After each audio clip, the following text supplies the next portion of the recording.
રાધે રાધે મિત્રો, જો તમારી નોકરી ચાલુ હોય અને તમારે તમારા પીએફના રૂપિયા ઉપાડવા હોય તો કઈ રીતે તમે ઉપાડી શકો એની સ્ટેપ બાય સ્ટેપ પ્રોસેસ આ વિડીયોમાં હું તમને લોકોને જણાવવાનો છું. એટલે એના માટે સૌથી પહેલાં તો તમારે તમારા મોબાઈલમાં કોઈ પણ એક બ્રાઉઝર જેમ કે ક્રોમ બ્રાઉઝર હોય તો ક્રોમ બ્રાઉઝર ઓપન કરી અને એમાં તમારે ઈપીએફઓ કરીને સર્ચ કરી લેવાનું.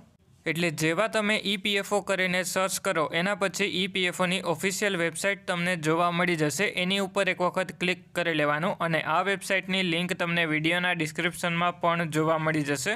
એટલા માટે હવે આપણે વેબસાઇટ ઓપન કરી લઈએ. એટલે જેવા વેબસાઇટ ઓપન કરીએ એના પછી એમાં ઘણા બધા ઓપ્શન જોવા મળી જશે. એમાંથી આપણે online claims member account transfer ઉપર એક વખત ક્લિક કરી લેવાનું.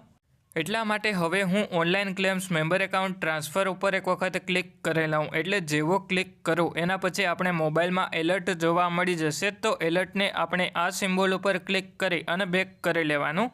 અને પછી નીચેની તરફમાં તમારે તમારો 12 આંકડાનો યુએએન નંબર પગારની સ્લિપમાંથી જોઈ અને એન્ટર કરી લેવાનો. અને પછી નીચેની તરફમાં પીએફનો પાસવર્ડ જે પણ સેટ કરેલો હોય એ એન્ટર કરી અને પછી નીચેની તરફમાં સાઇન ઇન ઉપર ક્લિક કરી લેવાનું. એટલા માટે હવે મેં યુએએન નંબર પીએફનો પાસવર્ડ એન્ટર કરી અને સાઇન ઇન ઉપર ક્લિક કરી લીધું. એના પછી આપણા મોબાઈલ નંબર ઉપર ઓટીપી આવી જશે. એ ઓટીપી આપણે એન્ટર કરી અને સબમિટ કરી લેવાનો.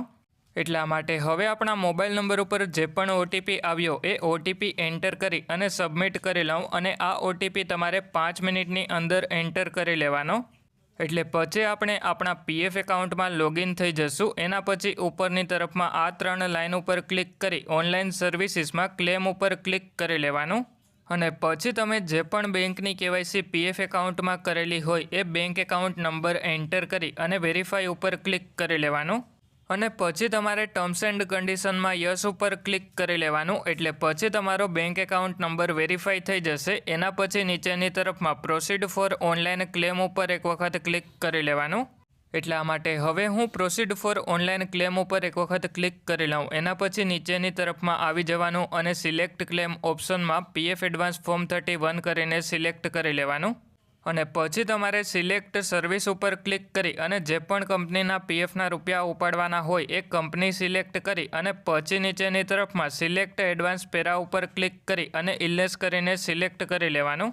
અને પછી નીચેની તરફમાં જેટલા પણ પીએફના રૂપિયા ઉપાડવાના હોય એ અમાઉન્ટ એન્ટર કરી લેવાનું. અને પછી નીચેની તરફમાં તમારે જે પણ તમારું એડ્રેસ આધાર કાર્ડની પાછળ હોય એ પ્રમાણે એન્ટર કરી લેવાનું. એમાં સૌથી પહેલાં લોકાલિટી અને સ્ટ્રીટ એન્ટર કરી અને પછી સિલેક્ટ સ્ટેટ ઉપર ક્લિક કરી અને તમારું રાજ્ય સિલેક્ટ કરી અને પછી સિલેક્ટ ડિસ્ટ્રિક્ટ ઉપર ક્લિક કરી અને તમારો જિલ્લો સિલેક્ટ કરી લેવાનો. અને પછી નીચેની તરફમાં તમારે સિટી અને 6 ડિજિટ પિનકોડ એન્ટર કરી અને પછી નીચેની તરફમાં ગેટ મોબાઈલ ઓટીપી ઉપર ક્લિક કરી લેવાનું. એટલે પછી તમારા મોબાઈલ નંબર ઉપર ઓટીપી આવી જશે અને એ ઓટીપી તમારે એન્ટર કરી અને validate OTP and submit claim form ઉપર ક્લિક કરી લેવાનું. એટલે પછી તમારું ક્લેમ ફોર્મ પોર્ટલ ઉપર સબમિટ થઈ જશે અને પછી 2 થી 3 દિવસની અંદર તમારા બેંક એકાઉન્ટમાં તમારા પીએફના રૂપિયા જમા થઈ જશે.